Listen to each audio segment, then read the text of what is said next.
One of the most beautiful and equally terrifying things to me is being the father of 4 daughters in this 21st century, watching them all play and build sandcastles peacefully with their mother by the Atlantic Ocean. And as much as I love to see how much all of my daughters love and want to give everybody that passes by an affectionate smile and a hug, it's always overshadowed by that dark cloud of reality of how I must readjust the naive nature and use of their trust. How I must be that unconditionally loving father that properly prepares them all for the eventual bad days and tomorrows that will eventually show up with the many life users and abusers that endlessly hunt and follow us all through the valleys of the good people. Just like the individual shadows that none of us can ever completely get rid of is exactly why I must maximize their senses.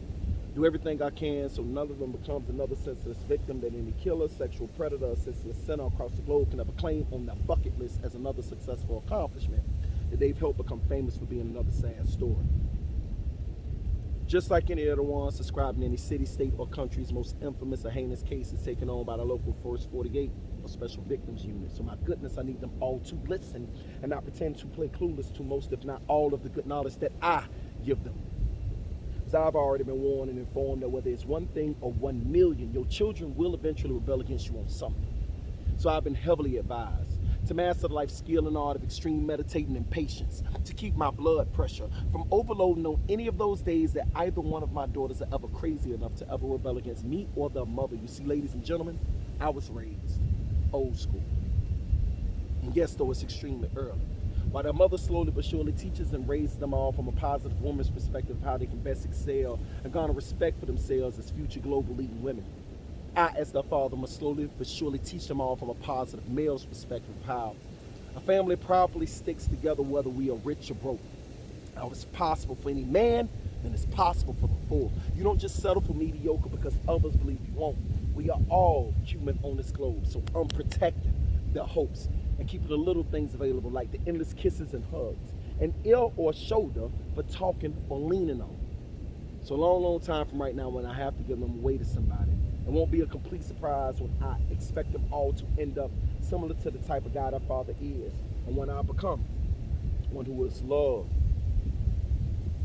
loyal, and reliable. Because I would never want them to become ambitiously in love with the type of dude I used to do and be, when I was no good, confused, and completely unreliable. You see, I just wish I could stay in that perfect place, and my favorite place in the world, watching them all play and build sandcastles with their mother by the Atlantic Ocean forever.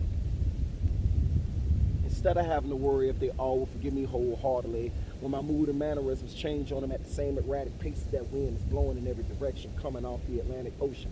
So on the contrary to popular belief, I'm not struggling with having any issues of having ADD or from being bipolar. I'm just a man doing the very best he can to prepare his wife and daughters for the storms that will be hunting them forever. Because one thing's for sure, when those unavoidable storms show up looking for my wife and daughters, they will find me waiting on them as the last line of defense, admittedly scared to death, but undeniably ready.